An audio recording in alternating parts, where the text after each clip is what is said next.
Hey, what's up, Unbroken Nation? Hope that you're doing well wherever you are in the world today. Very excited to be with you today from the brand new recording studio. Made a decision recently that I wanted to go all in on podcasting, on content creation, on myself. And it felt like in order to do that effectively, one of the things that I needed to do was to put myself in a position in which I had the ability to trust myself at a deeper level. And that's what I want you to understand as we get into today's episode is the power of trusting in yourself. One of the things that we speak about all the time is identity and how growing up in traumatic backgrounds, the very thing that is trauma, and again, this is my opinion, it's not the cuts, it's not the scars, it's not the burns that are the thing that is what we carry. It's the theft of our identity that often is taken from us. And as you get deeper into this healing journey, learning to trust yourself is incredibly freeing while simultaneously very daunting. And so as you go through this process of learning, of growing, of developing, trusting yourself that you are making the right decisions for you is paramount. And I know how difficult that can be because so often we second guess ourselves. We weigh all the options. We take a spreadsheet and we write the pros and cons. But the truth about it is when you get deeper into this gut feeling that you have about the choices and decisions that you make, the more that you will begin to not only trust yourself, but understand your capacity to be the person that you're capable of being.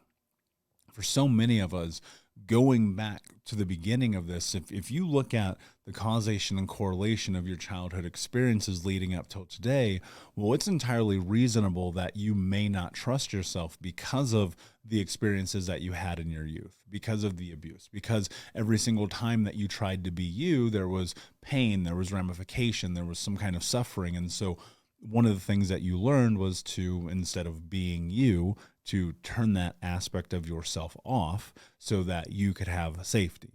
This is something we've talked about a lot. And so getting into trusting yourself is about looking at the decisions that you know that you need to make in order to make your life different than what it is today and following through on those decisions until you get the outcome that you want. So often we'll ask other people's opinions, We'll ask the wrong questions. We'll try to get other people around us who likely they have your best interest in mind, but they're not you. We try to get them to help give us some semblance of understanding in this journey.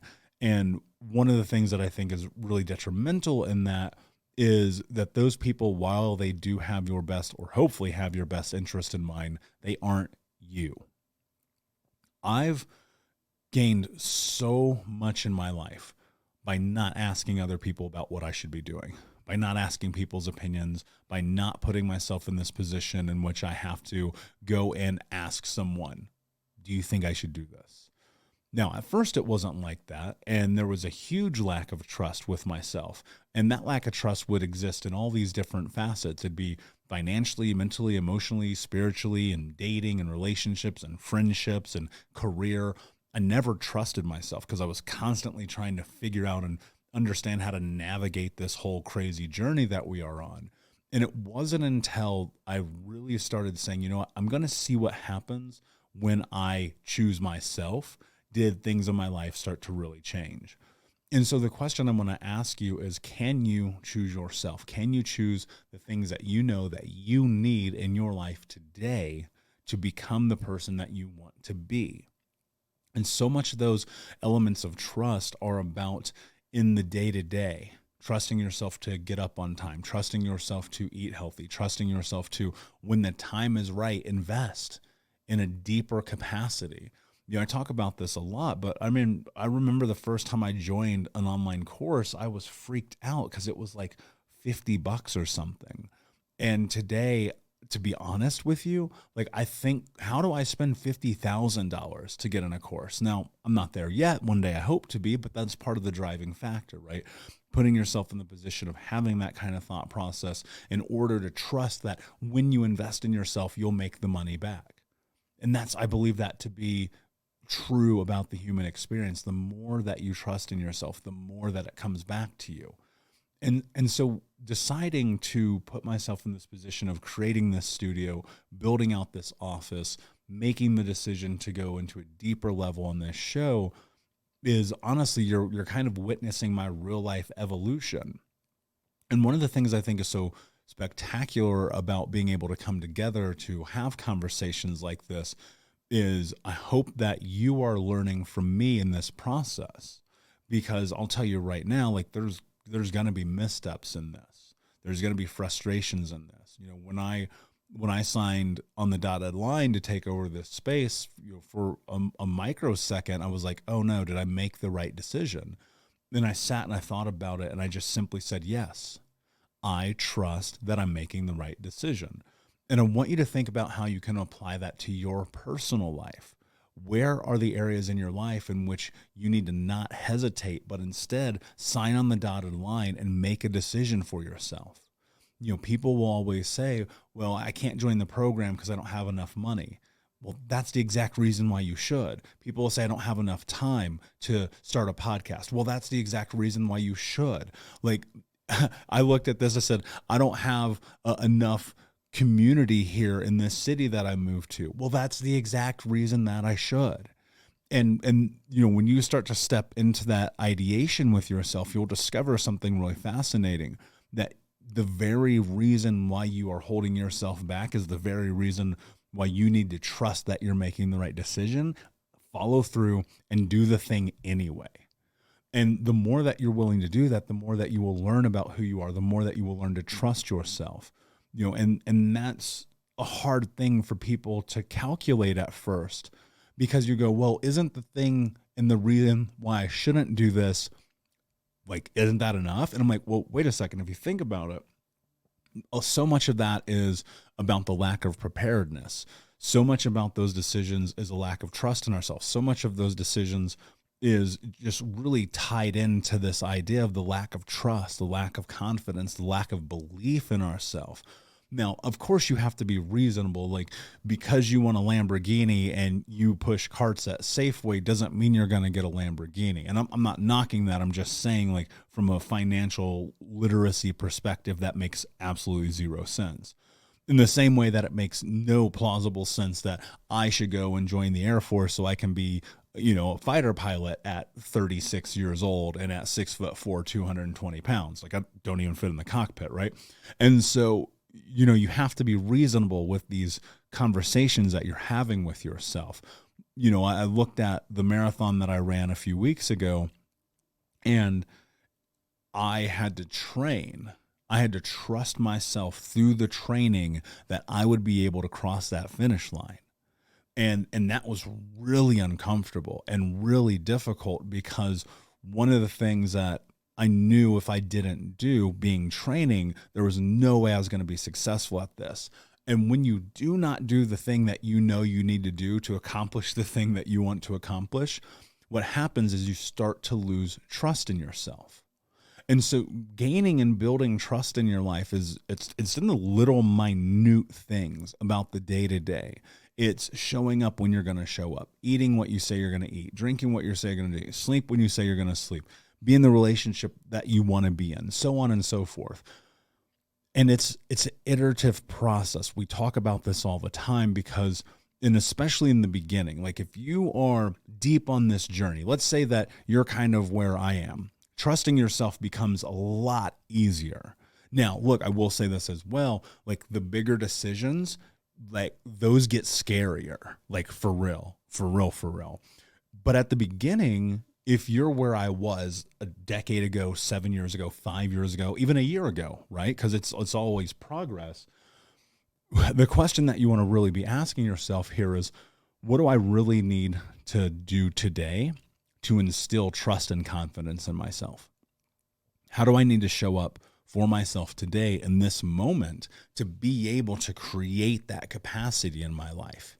Because it's like this, if you sign up for a marathon today and you run it tomorrow and you haven't trained, you are in deep shit, like you're going to be hurting. I'm not saying you can't complete it. Probably not. I've heard of it. It's not uncommon, but I'm just saying, like, there's a process that when you instill trust in yourself, it becomes much easier to face that challenge and crossing that finish line. And so if you start today and you're like, okay, one of the things that I want to do is I want to leave the city that I live in, right? So many people, I cannot tell you how many times I hear this, and it just breaks my heart. So many people are like, I want to move. I want to go travel the world. I want to go live in another city. I want to go experience life in all these other different places. Well, what's step one? People will say, I want to do this, and not do it because they're scared, because they don't trust themselves to do it. And that's understandable. Like, I was scared too the first time that I traveled the world. I was scared too at 18 years old when I hopped a plane to New York City with $500 in my pocket. I was scared at 30 when I left Indiana and I quit Fortune 500, Fortune 10 company, and I quit, running businesses, and I tried all these different things. There's always fear in this. But the one thing that I've been able to do that I want you to think about is, like, what are those baby steps of instilling trust that you can add to your life that are going to get you to where you want to be? And so let's say it is, for context's sake, it's like, I want to travel the world. Okay, great. Well, financials are often the very first thing that people will turn to in looking for reasons why they can't. They're like, I can't travel the world because I don't have any money. Well, okay, let's really exercise what that looks like. If you don't trust yourself to have enough money to travel the world, then you're not going to change your behavioral patterns when it comes to spending your money. Thus, you're never going to travel the world. You also will not change your behavioral patterns in earning more money. See, people think just saving is going to be the thing that gets them to where they want to go, but it's not saving alone, because saving only does so much. You have to make more money, right? And so let's break this down. In real time, I'll tell you exactly what I did when I made the decision to travel the world. First, I stopped going out to eat ever. I put a marker in my bank account and I said, I want to have $5,000 to travel the world. And $5,000 seemed like a reasonable jumping off point. That was bare minimum. I said, that is the absolute least amount of money that I think that I can go and sustainably live in the world for a year. And that's bare minimum. And let me tell you this, having done it, that's probably not enough. Depending on where you want to go. Because, I mean, hell, especially today, the plane ticket's going to cost you $1,200, $1,500. So let's think about this for a second. First, you create a threshold of your bare minimum income that you need to save in order to travel. So you figure out whatever that number is for you. Next, it's about not using money on discretionary things that don't actually move you towards your goal. Right. So this means no going out to eat, no getting $5 coffees, no, going to the movies even. Like, you might need to hit up Netflix or Redbox and spend your buck, right? Or not at all. Like, I know people who have been so strict where it was like Redbox and a fast food dinner was like a date night for them when they were building something incredible. You know what I mean? And so you've got to get very strict about the decisions and the choices that you make, because look, ultimately, if you don't, it's not going to happen. Okay. So let's say you do that. You eliminate all of the excess spending. You start saving money. Now you have to look at, okay, where can I take out more money? Do I really need internet at home, right? Do I really need that $75 a month? Do I really need a cell phone that's $100 a month? Do I need to buy new clothes at all for any reason? And you'll find that for most of those things, the answer is going to be no. Like, think about this even. Like, you're probably spending money for subscriptions and stuff. The average person is spending over $150 a month on subscriptions. Half of them they don't even use. So think about that. Gym membership. Do you need that? This is really about taking all these things. So now you've chosen a target amount of money to have saved. You've removed all of the income that is being spent on non-essential things. Now you choose a date, right? And choosing a date is probably one of the most important aspects of this, because that's going to become the marker for, okay, it's game time. So you choose your date. Now, here's what's really interesting. When you choose that date, you buy your plane ticket. right? You have to have something on your calendar pulling you into the future. And so if you estimate, okay, I'm going to save $5,000 in 8.5 months, and then I'm going to take a year off, and I'm choosing the flight date as October 1st, then you buy the damn plane ticket for October 1st. Commit. Get in there. And then what will happen is that you will find yourself moving towards that goal. So the same way that I picked a marathon, and I had people tell me I was crazy because it was 2 months after surgery. And they were like, oh man, you're going to run a marathon 2 months after surgery? I was like, yeah, I am. That's what I'm deciding. So I bought the damn ticket for the marathon. I started the training regimen. I hired a coach. I got a nutritionist, and I just started making sure I did all the things every single day to build trust in myself that moved me towards the goal of being able to cross the finish line on the day of the marathon. Because I was moving towards something that was in my future calendar. I was doing things on the day-to-day that were building and instilling trust in myself about my capacity to effectively be able to navigate that thing in front of me. And so this is an analogy at its base, right? But it's also practical because this applies to everything. Because anything that you want to do is going to be difficult. It's probably going to be scary. If you want to progress in life, you have to understand the truth that the things that you're doing today are not the things that are going to bring you to the place that you want to be in the future. Because you've only been able to get to where you are with what you know and understand about yourself. And the only way that you learn, know, and understand more things about yourself is by doing things that you've never done before. And in the process of doing those things, you build trust. And look, and for many people, and I will include myself in this, at the beginning, it was, okay, I need to sign up for a coaching program and spend a lot of money. I need to go to conferences and spend a lot of money. I need to read and spend a lot of time. I need to move my physical body and exert a lot of energy and effort.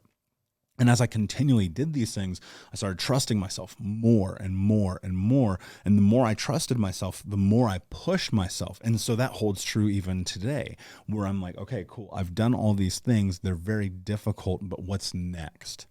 Most people will balk at difficulty and say, well, I don't want that.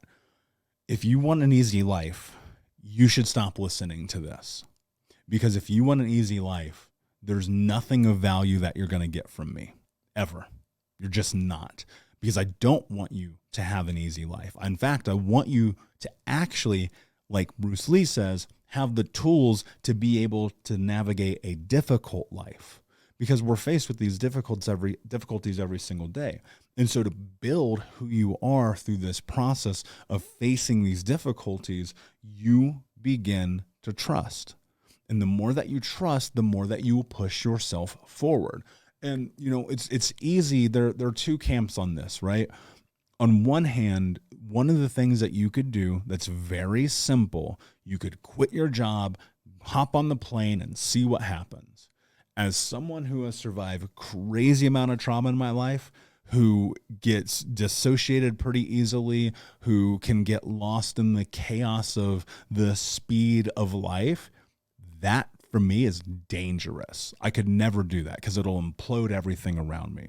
And so I have to have forethought in it. So that's one camp.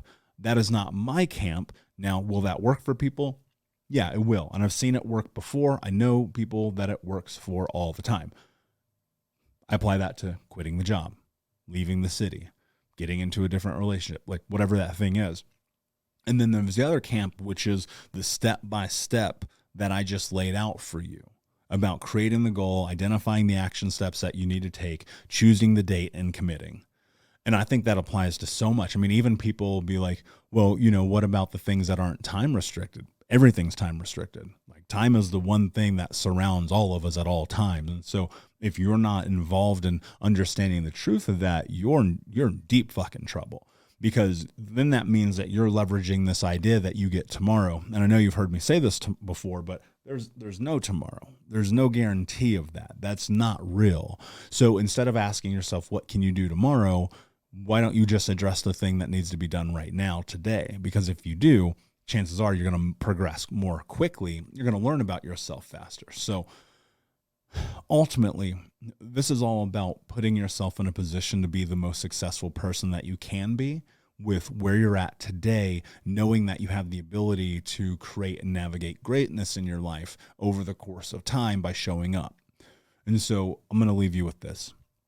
There's a lot to be said about the people who are willing to commit to doing incredibly difficult things to create the capacity to build trust and confidence in themselves, because you can measure that. And those are the people who are going to be the most successful.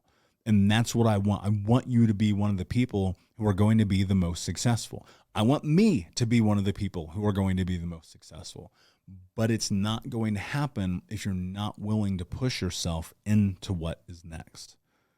So Unbroken Nation, thank you so much for listening, my friends. I appreciate it. Please do me a favor. Go leave a like, leave a review. Check out the YouTube channel if you actually want to watch the videos and check out the new studio. Just look up Think Unbroken on YouTube. That's where we are. Of course, you can go and check out the coaching app where there's free daily coaching programs. It's in the app stores. And then the Think Unbroken podcast is everywhere. So if you'll take 38 seconds and leave a review, it would mean the world to me. We're approaching that 200 mark, and we're approaching like 350 episodes of the podcast, which is very, very exciting. And I'm really very much looking forward to who gets to sit down in these chairs with me in the months and years to come. And so with that said, my friends, until next time, be unbroken. I'll see ya.